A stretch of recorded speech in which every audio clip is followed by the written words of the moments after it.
حضرت عبداللہ بن عباس رضی اللہ تعالیٰ عنہ کہتے ہیں کہ منگل کے روز صحابہ کرام رضوان اللہ علیہ اجمعین آپ کی تکفین سے فارغ ہوئے تو آپ صلی اللہ علیہ وسلم کا جسد اطہر آپ صلی اللہ علیہ وسلم کے حجرہ مبارک میں چارپائی پر رکھ دیا گیا. لوگ گروہ در گروہ آتے اور آپ صلی اللہ علیہ وسلم کی نماز جنازہ ادا کرتے. مرد نماز پڑھ چکے تو عورتیں داخل ہونے لگی. جب عورتیں نماز پڑھ چکی تو بچے داخل ہونے لگے. نبی اکرم صلی اللہ علیہ وسلم کی نماز جنازہ میں کسی نے امامت نہیں کروائی. آپ صلی اللہ علیہ وسلم کی قبر مبارک کے بارے میں صحابہ کرام رضوان اللہ علیہ اجمعین میں اختلاف پیدا ہو گیا کہ کہاں بنائی جائے. بعض نے مشورہ دیا کہ آپ صلی اللہ علیہ وسلم کی قبر آپ کی مسجد میں ہی بنائی جائے. بعض نے مشورہ دیا کہ آپ صلی اللہ علیہ وسلم کو بقیع میں صحابہ کے ساتھ دفن کیا جائے. حضرت ابوبکر صدیق رضی اللہ عنہ نے کہا میں نے رسول اللہ صلی اللہ علیہ وسلم کو فرماتے ہوئے سنا ہے کہ نبی جس جگہ فوت ہوتا ہے وہی دفن ہوتا ہے.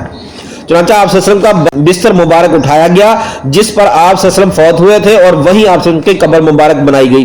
بدھ کی نصب رات کے وقت آپ صلی اللہ علیہ وسلم کو تدفین کیا گیا. آپ صلی اللہ علیہ وسلم کی تدفین کے لیے قبر میں حضرت علی بن ابی طالب رضی اللہ تعالیٰ عنہ اور حضرت فضل بن عباس رضی اللہ تعالیٰ عنہ اور ان کے بھائی حضرت سکیم رضی اللہ تعالیٰ عنہ اور رسول اکرم صلی اللہ علیہ وسلم کے آزاد کردہ غلام حضرت سکران رضی اللہ تعالیٰ عنہ اترے.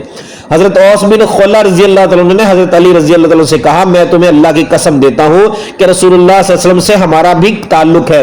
تو حضرت علی رضی اللہ تعالیٰ عنہ نے کہا اچھا تم بھی آ جاؤ. اسے ابن ماجہ نے روایت کیا ہے. حضرت اوس بن خلا رضی اللہ تعالیٰ عنہ قبلہ خزرج سے تعلق رکھتے تھے. آپ صلی اللہ علیہ وسلم کی ہجرت کے فوراً بعد اسلام لائے اور غزوہ بدر میں شریک ہوئے تھے.